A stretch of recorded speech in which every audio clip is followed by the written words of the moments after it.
Muito boa noite, irmãos e irmãs, que nesse instante nos veem. Estamos no Centro Espírita na Prado Amor e Caridade, nesta terça-feira, dando continuidade aos nossos estudos sobre o Evangelho de Nosso Senhor Jesus Cristo, à luz da doutrina espírita. Hoje estudaremos o capítulo 16, que se intitula Não se pode servir a Deus e a Mamon simultaneamente. Façamos nossa prece inicial, sempre nos lembrando deste instante em que vivemos no planeta, nos solidarizando com os nossos irmãos em dor, rogando ao Pai por aqueles que partiram e pelos familiares que ficaram.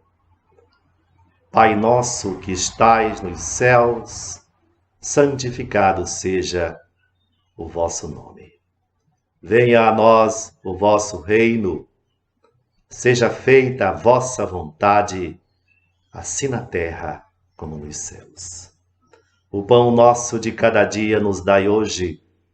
Perdoai as nossas ofensas, grande Pai, como devemos nós perdoar aqueles que nos ofenderam, maltrataram e magoaram. Seja conosco, Jesus. Esteja no lar de todos os que nesse instante assistem a este estudo.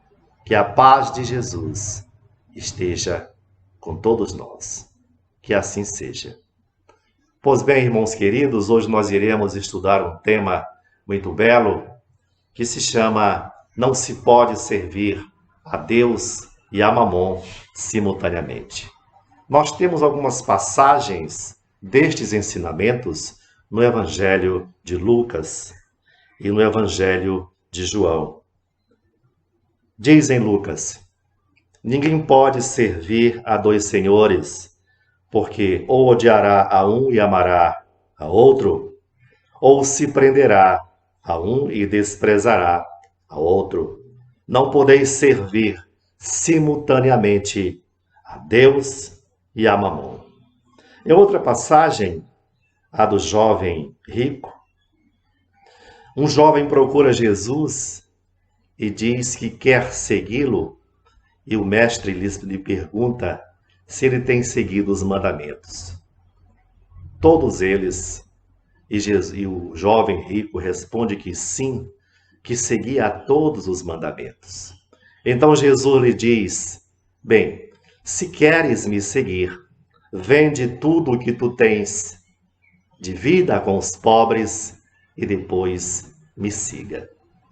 Aquele jovem ficou triste, muito triste, e retornou para sua casa sem cumprir aquilo que Jesus lhe havia pedido. E aí Jesus nos diz aquela célebre passagem: digo-vos em verdade que é bem difícil a um rico entrar no reino dos céus. E ainda uma vez vos digo, é mais fácil um camelo passar pelo buraco de uma agulha do que um rico entrar no reino dos céus. Em outra passagem, Jesus visita a casa de um irmão chamado Zaqueu. Zaqueu era muito baixinho e ele sobe a uma árvore grande chamada sicômoro, e Jesus o vê e diz: Zaqueu, desce, que eu estou indo à tua casa. Zaqueu, em conversa com Jesus, ele diz: mestre, eu venderei metade dos meus bens para dá-los aos pobres, e todos aqueles que eu desviei os recursos, digamos assim, eu retribuirei com o quádruplo. E aí Jesus diz: nesta casa hoje entrou a salvação. Zaqueu era um publicano, homem rico. Em outra passagem, também maravilhosa, é sobre a parábola dos talentos. O Senhor distribui 5 talentos para um, 2 talentos para o outro e 1 talento para o outro. Ao retornar à sua viagem, o Senhor vai prestar contas daqueles talentos que deu aos seus servos. Aquele que recebeu 5 talentos, disse: Senhor, eu produzi e está aqui os 5 talentos que me destes, e aqui está mais 5 talentos. Ele duplicou. Aquele que recebeu 2 talentos, de acordo com a capacidade de cada um, também multiplicou os talentos, devolvendo 4 talentos ao Senhor, a Deus. Já aquele que recebeu 1 talento, ele simplesmente enterrou o seu talento na terra, e quando retornou, quando o Senhor foi prestar contas, ele disse: eu tive medo e enterrei o meu talento na terra. E o Senhor disse: servo mau, até o que tu tens te será retirado, e eu o darei àquele que recebeu mais talentos. Pois bem, estas passagens dizem respeito à questão da riqueza no mundo, a riqueza que todos nós temos de alguma forma. Muito bem, nós observamos um termo utilizado, que foi o termo salvação. Foi isto? Jesus se referiu, se reportou à salvação dos ricos, à não salvação, à dificuldade da salvação.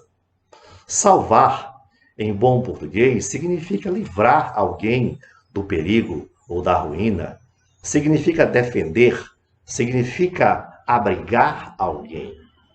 Isto é verdade. Mas ninguém se exime da responsabilidade de continuar a melhorar-se e a conduzir-se. O apóstolo Pedro foi salvo. O apóstolo Pedro, ele foi salvo da indecisão.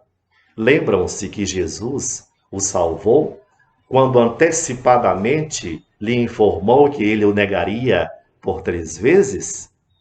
Pois bem, salvo da indecisão, isso não o impediu de continuar na luta pessoal até o fim de sua vida.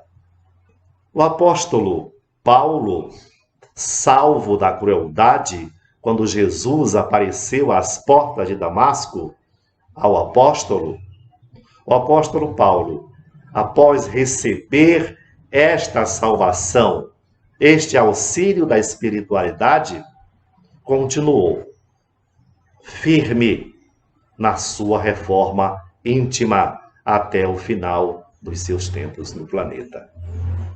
Pois bem, meus irmãos, e o que é então essa salvação? É exatamente o auxílio do alto que todos nós recebemos em cada instante, em cada segundo de nossas vidas, para que possamos enxergar se estamos cumprindo ou não as leis divinas deixadas por Jesus. Mas salvação não é. Isto os Espíritos afirmam. Salvação não é passaporte para o paraíso. Se observarmos bem, cada um de nós recebe do Pai esta salvação. Em algum momento da vida.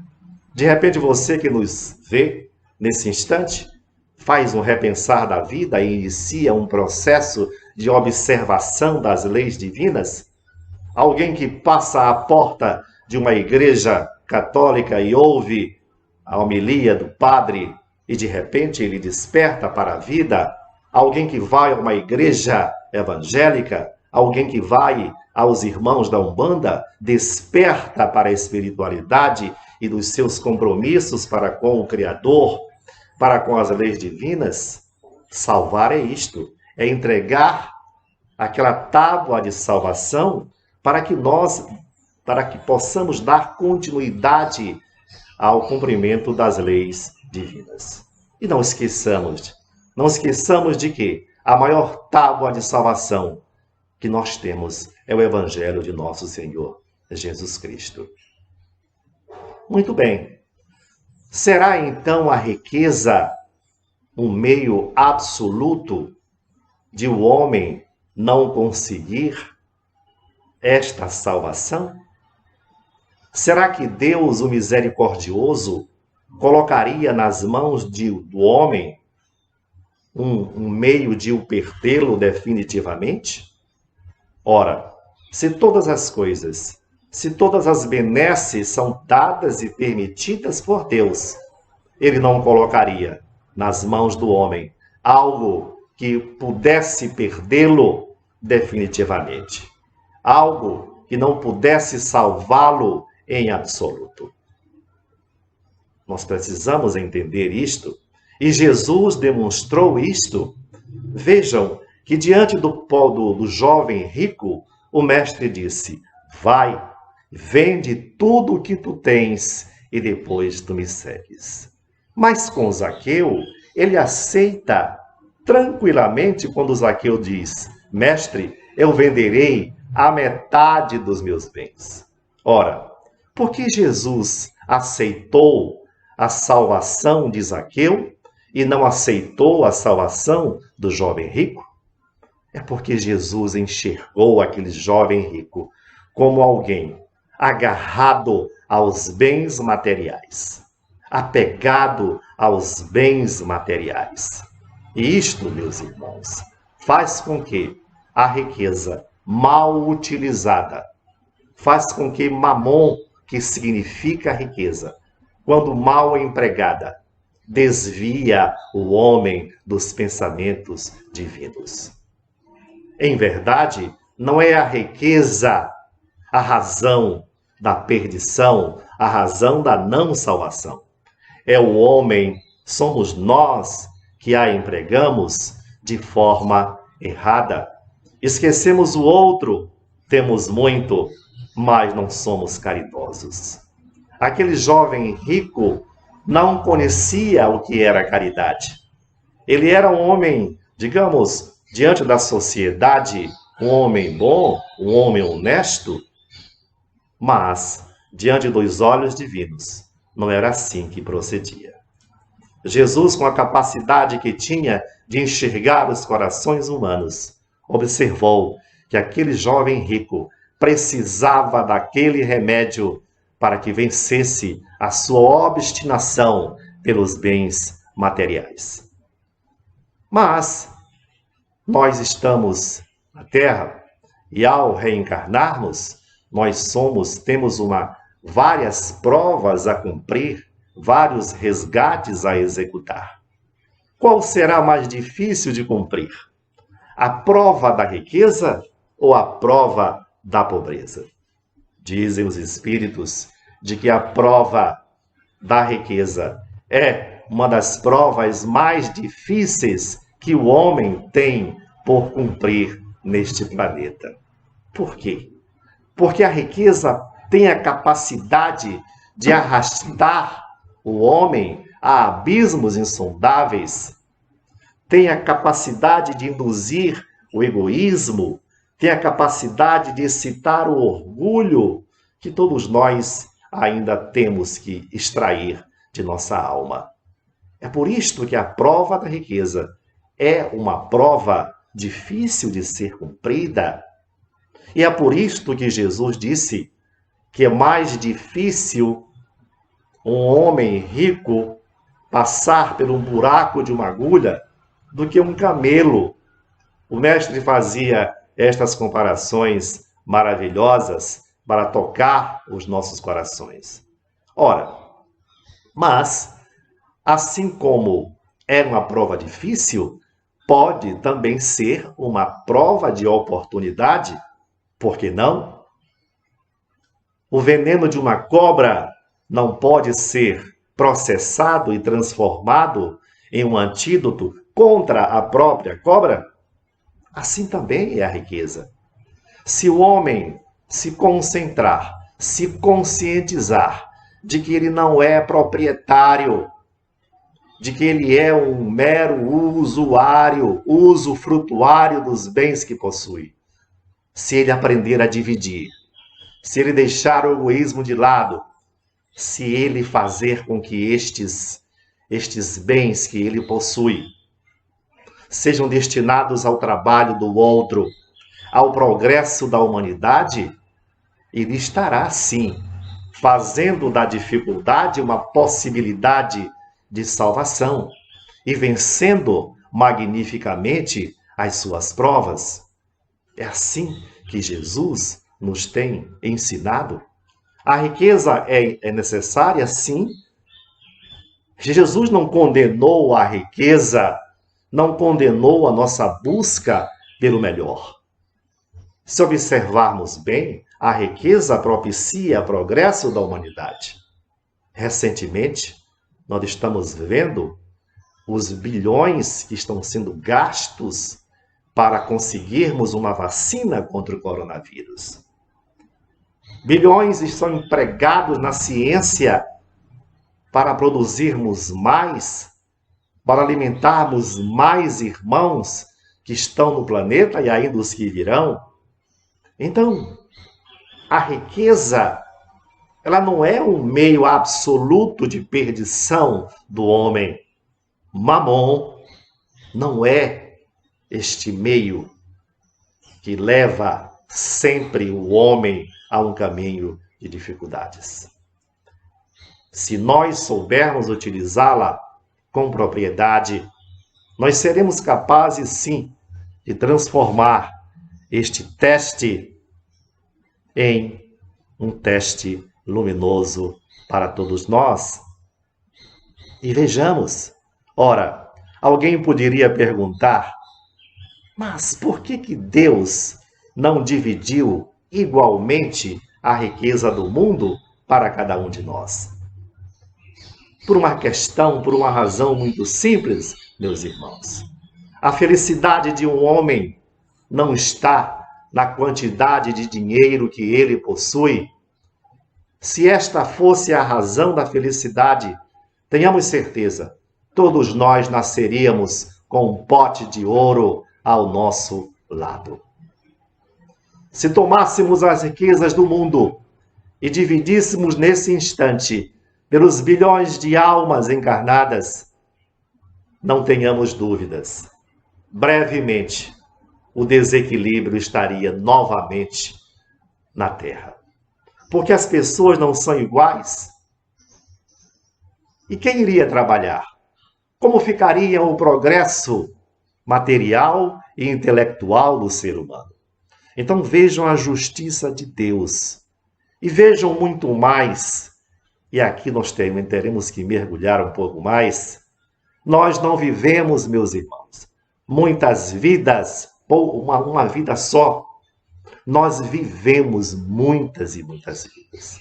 Eu gosto de repetir, porque nós espíritas temos absoluta certeza desta verdade. Nós vivemos muitas vidas. De repente, os ricos de hoje foram os pobres em vida anterior. Os pobres de hoje poderão ser os ricos na outra encarnação. Os ricos de hoje, que lapidam a sua riqueza e esquecem os mais pobres, poderão ser os pobres da próxima encarnação.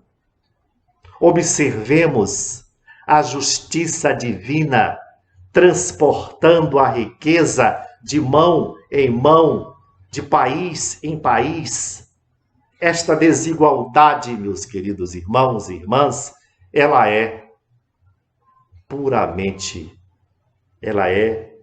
não é real, ela é aparente, porque todos nós, dizem os espíritos, teremos a oportunidade de usufruir desta riqueza e sermos testados para ver o que fazemos dela.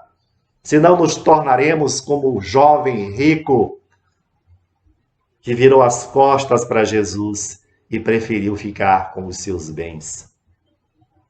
É por isso que os Espíritos nos dizem, fora da caridade não há salvação. Salvação nos termos que nós aqui definimos. Fora da caridade, do emprego desta riqueza, nós não teremos estas oportunidades de sermos auxiliados pelo alto para voltarmos à espiritualidade como vencedores. E como vos disse, não é passaporte para o paraíso. Mas tenhamos certeza de uma coisa: qualquer posto de serviço no plano espiritual é melhor do que qualquer hotel 6 estrelas na face da terra, da nossa terra. Continuemos a nossa jornada. E o que é, então, esta propriedade? Com a riqueza, nós adquirimos propriedades, não é isto? Estamos sempre ali dispostos a conseguir alguma coisa. É natural.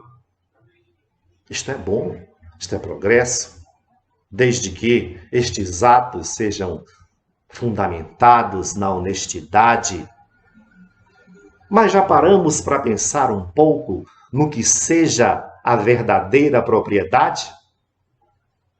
Já pensamos no que seja esta verdadeira propriedade?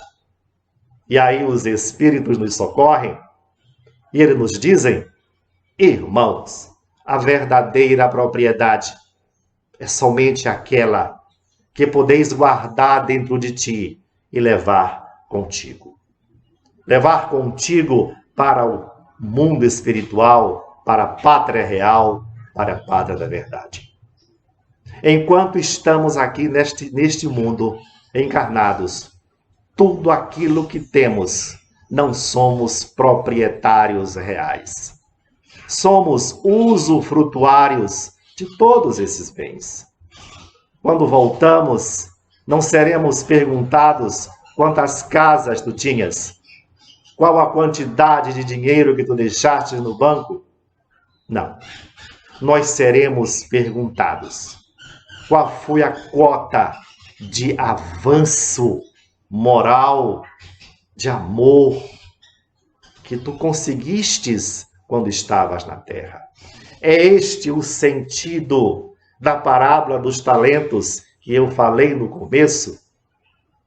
Quando Deus nos deu esses talentos, era para usarmos esses talentos quando estivéssemos no mundo encarnados, e ao retornarmos, seremos perguntados: o que tu fizestes com os talentos, com as possibilidades que eu te dei, para que tu avançasses moralmente, para que tu resgatasses os teus débitos, os débitos do teu espírito, da tua alma?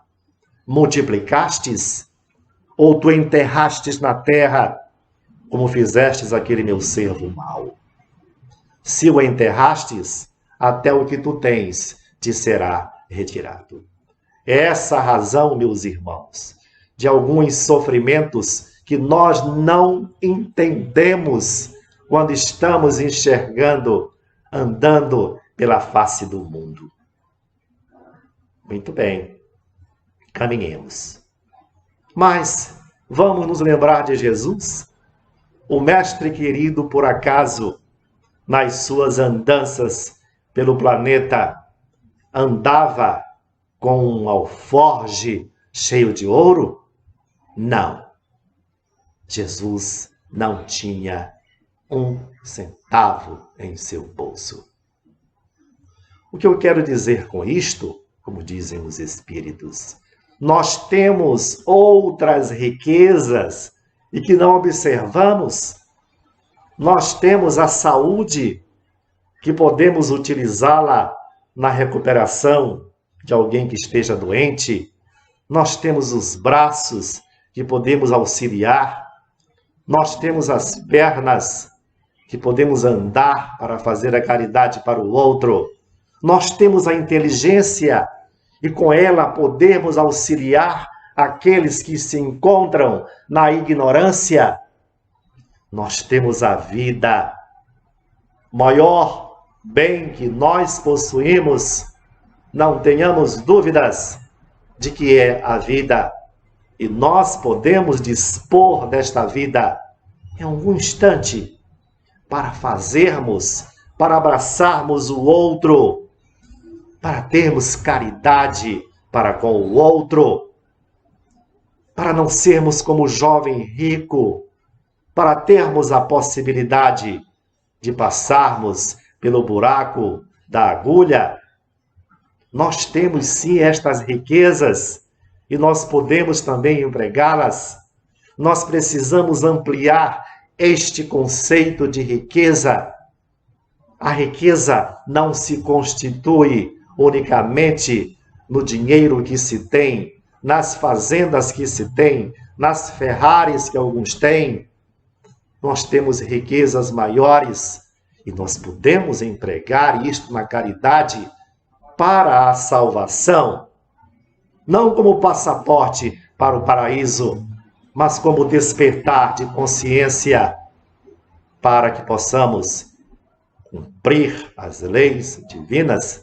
E é por isso que todo o fundamento da doutrina de Jesus encontra-se nesta passagem ditada e ratificada pelos Espíritos. Fora da caridade não há salvação. Fora do amor não há salvação.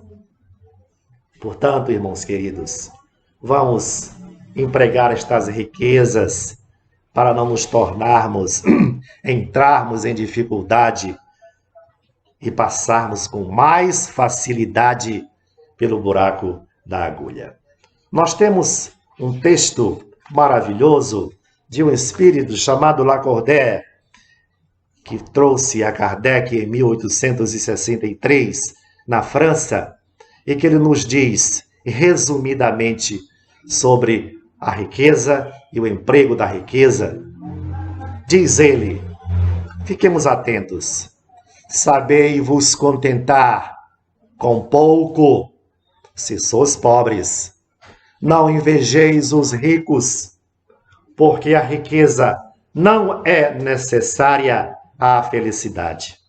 Se sois ricos, não esqueçais que esses bens apenas vos estão confiados e que deveis justificar o emprego que lhes derdes, como prestasseis contas de uma tutela. Não sejais depositário infiel, utilizando-os unicamente na satisfação do vosso orgulho e da vossa sensualidade. Não vos julgueis com o direito de dispor em vosso exclusivo proveito daquilo que não passa de um empréstimo e não de uma doação. Se não sabeis restituir, não tendes o direito de pedir. E lembrai-vos de que aquele que dá aos pobres salda a dívida que contraiu com Deus. Pois bem, meus irmãos, é por isto que Jesus nos disse: não podeis servir simultaneamente a Deus e a Mamon e a riqueza, por uma questão muito óbvia. Como nos disse Jesus: meu filho, onde estiver o teu tesouro, aí também estará o teu coração. Portanto, meus irmãos, vamos utilizar as nossas riquezas para a caridade, para o benefício do outro. Vamos receber este auxílio do alto que representa verdadeiramente a salvação de cada um de nós. Tenhamos fé.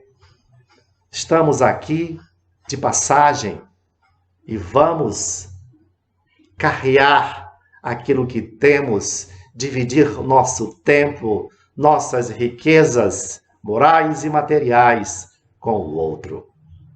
Era isto, meus irmãos, que tínhamos para esta noite. Façamos agora a nossa prece final. Deus de bondade, misericordiosamente bom, misericordiosamente justo, a nossa gratidão pelo ensino que nos propiciastes esta noite, pela riqueza que nos destes nesta noite. Pai misericordioso, nos ensine a fazer da caridade o caminho das nossas vidas, a te ouvir quando dizes, fora da caridade não há salvação. Jesus, nos abençoe. Abençoe os meus irmãos que nesse instante nos ouvem. Abençoa o mundo, Pai amado, para que saiba utilizar as suas riquezas em prol do progresso da própria humanidade. Seja conosco, Jesus, hoje e sempre, que assim seja. Muito obrigado.